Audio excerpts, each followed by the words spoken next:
Hello there, Internet, and welcome back to the universe of Michael Myers.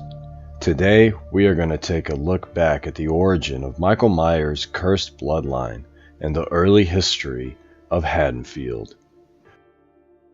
During the time of the colonization of America, Haddonfield was one of the earliest towns funded in the Midwest. The town's name Haddonfield is derived from the Gaelic word Haden, which means cursed. What led to the building of the town started when clandestine Druids left the UK for America out of fear of persecution for their beliefs.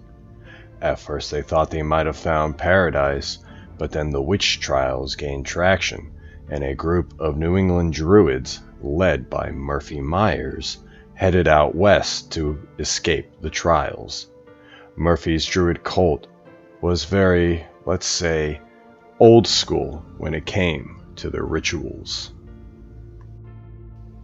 In order to appease their gods, the cult would have fire rituals that consisted of burning prisoners of war, criminals, and the insane. By watching them burn alive, the Druids believed that they could see omens of the future.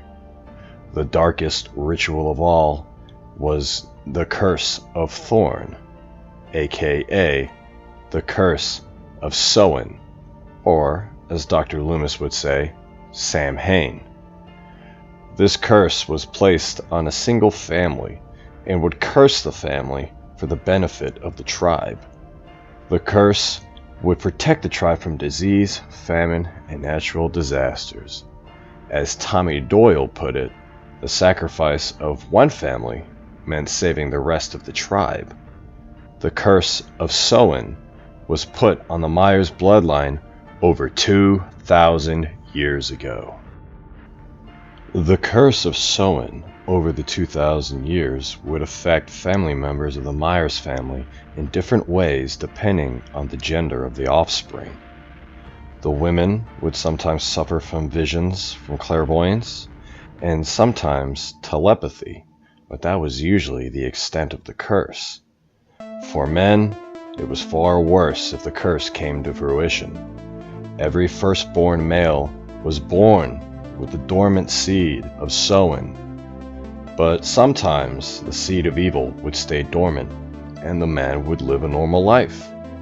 For 3 generations, the Myers family enjoyed peace until the night of Halloween in 1957. After 3 days of intense and painful labor, Audrey Myers finally gave birth to Michael Myers at 11:57 p.m., but he was stillborn and thought dead until 12:06, November 1st, which in some cultures is a date known as the Day of the Dead. Michael sprang to life gasping for air, and he was pronounced alive at 12:06 a.m. For the first time in 3 generations, and perhaps ever in the Myers family, a firstborn male was born on the Day of the Dead, which may have made for the perfect storm of evil known as the Shape. Even though the evil sown seed was waiting in Michael, he showed no signs of evil as he grew up. In fact, he was a choir boy for the local church alongside future Sheriff Lee Brackett's brother. Then one night, Michael snapped, like some alarm had been set off inside him, and he ceased to be Michael Myers and became the Shape. The cult knew what Michael was from the start, as the hospital he was born in had members of the cult on staff during the birth. They kept an eye on him before and after the murder of Judith Myers.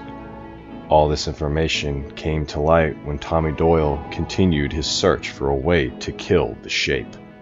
Lee Brackett knew all along what Michael was and told Tommy everything that he knew. Having lived in Haddonfield for so long becoming sheriff, Brackett discovered far more than he wanted to, and in the end, he lost his daughter in 1978, the night that he came home. But for now, guys, that's gonna be it. I will discuss everything that happens with Tommy after Halloween Part 6, but I wanted to give you a better idea of how the town of Haddonfield was created and just how far back the cursed bloodline of Michael Myers' family goes.